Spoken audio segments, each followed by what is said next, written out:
ఆంధ్రప్రదేశ్ పల్లెల్లో సరికొత్త విప్లవానికి నాంది పడింది. కేంద్ర రాష్ట్ర ప్రభుత్వాల కలయికతో పేదల జీవితాల్లో వెలుగులు నింపేలా వీబీ జీరాంజీ పథకం అట్టహాసంగా ప్రారంభమైంది. తిరుపతి జిల్లా ముక్కువారిపల్లిలో CM Chandrababu, deputy CM Pawan Kalyan, కేంద్ర మంత్రి శివరాజ్ సింగ్ చౌహాన్ ఈ మెగా ప్రాజెక్టును ప్రారంభించారు.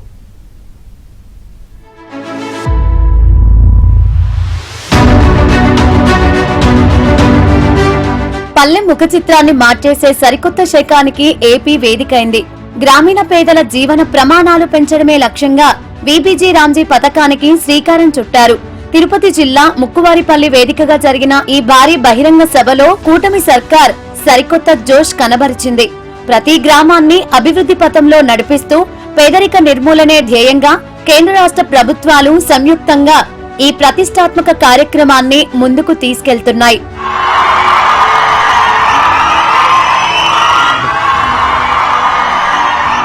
ఈ పథకం ద్వారా ఏడాదికి 185 రోజుల పాటు పేదలకు ఉపాధి కల్పిస్తామని సీఎం చంద్రబాబు ప్రకటించారు. అలాగే ఉత్తరాంధ్రకు గూగుల్ డేటా సెంటర్, పుట్టపర్తికి ఫైటర్ జెట్ పరిశ్రమ, జమ్మలమడుగులో స్టీల్ ప్లాంట్ రాబోతున్నాయని, రాయలసీమను రతనాల సీమగా మారుస్తామని చంద్రబాబు హామీ ఇచ్చారు. ఎవ్వరికి అనుమానం అవసరం లేదు. నరేంద్ర మోడీ గారి నాయకత్వంలో భారతదేశం అగ్రదేశంగా తయారవుతుంది. అందుకు జీరాంజీ ఉపయోగపడుతుంది. మనమందరం ప్రధానమంత్రిని అభినందిస్తూ గట్టిగా చప్పట్లు కొట్టి హర్షాన్ని, ఆమోదాన్ని తెలియజేయాల్సిన అవసరం ఉంది. 14-19లో అనేక కార్యక్రమాలు చేశాం. ఇప్పుడు కూడా 7,700 కోట్లు కేంద్రం ఇచ్చారు. మన వాటా 4,000 కోట్లుంటుంది. 11,000 కోట్ల రూపాయలు ఖర్చు పెడుతున్నాం. నాకు అనుమానమే లేదు, ఉప ముఖ్యమంత్రి పవన్ కళ్యాణ్ గారి నాయకత్వంలో గ్రామాల రూపురేఖలు మారతాయి. మార్చే బాధ్యత మాదే. గ్రామాల అభివృద్ధి దేశాభివృద్ధి అని కేంద్ర మంత్రి శివరాజ్ సింగ్ చౌహాన్ స్పష్టం చేశారు. ఇందుకోసం దేశవ్యాప్తంగా 7.5 లక్షల కోట్లు ఖర్చు చేస్తున్నామని, ప్రతి గ్రామానికి ఉపాధి పనుల కోసం 2 కోట్లు కేటాయిస్తామని వెల్లడించారు. मुझे पूरा विश्वास है आप विजनरी हैं, आप कल्पनाशील मस्तिष्क के धनी हैं, आप डेवलपमेंट की तकनीक को जानते हैं. मैं जानता हूं जब पूरे आंध्र के आप मुख्यमंत्री थे तब आपने साइबराबाद खड़ा कर दिया था.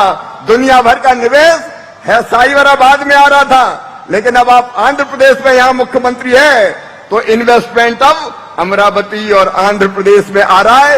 रायलसीमा का भी विकास होगा और इसलिए मुझे पूरा विश्वास है कि आपके नेतृत्व में, पवन कल्याण जी के नेतृत्व में आप एक मॉडल खड़ा करोगे. गांव के विकास का एक मॉडल विकसित भारत जी रामजी योजना में. ఏపీ అభివృద్ధికి అండగా నిలుస్తున్న ప్రధాని మోదీకి డిప్యూటీ సీఎం పవన్ కళ్యాణ్ ధన్యవాదాలు తెలిపారు. పేదరిక నిర్మూలనకు ఈ పథకం ఎంతగానో దోహదపడుతుందన్నారు. గత 2 ఏళ్లలో ఉపాధి హామీ నిధులను సమర్థవంతంగా వినియోగిస్తూ పల్లె పండుగ మరియు పల్లె పండుగ 2 కార్యక్రమాల ద్వారా 16,695 కోట్ల ఉపాధి నిధులను వినియోగించాం. ఈ నిధులతో అంటే గత వైసీపీ చేసిన పాలనకి మనకి తేడా చెప్తున్నాం. ఈ నిధులతో 7,000 కిలోమీటర్ల సిసి రోడ్లు, 15,500 పశువుల నీటి తొట్టెలు, 1,07,000 నీటి కుంటలు, అడవి తల్లి బాట కార్యక్రమం ద్వారా 1,373 కిలోమీటర్ల గిరిజన రహదారులు, 1,66,000 ఎకరాల ఉద్యానవన పంటల సాగుని అభివృద్ధి చేశాం. గ్రామీణ పాలనలో ఆంధ్రప్రదేశ్ ఇప్పటికే దేశానికి ఆదర్శంగా నిలిచింది. 24వ స్థానం ఉన్న ఆంధ్రప్రదేశ్ ఈ రోజు మొదటి స్థానానికి చేరుకుంది. 2025లో 5 జాతీయ పంచాయతీ అవార్డులు సాధించి దేశంలో 2వ స్థానంలో నిలిచాం. కూటమి ప్రభుత్వం పల్లెల ప్రగతిపై స్పెషల్ ఫోకస్ పెట్టింది. కేంద్ర నిధుల వరదతో గ్రామ స్వరాజ్యానికి సరికొత్త రూపు తీసుకురాబోతోంది. అటు పారిశ్రామిక అభివృద్ధి, ఇటు గ్రామీణ ఉపాధి లక్ష్యంగా CM Chandrababu, deputy Pawan team speed పెంచింది.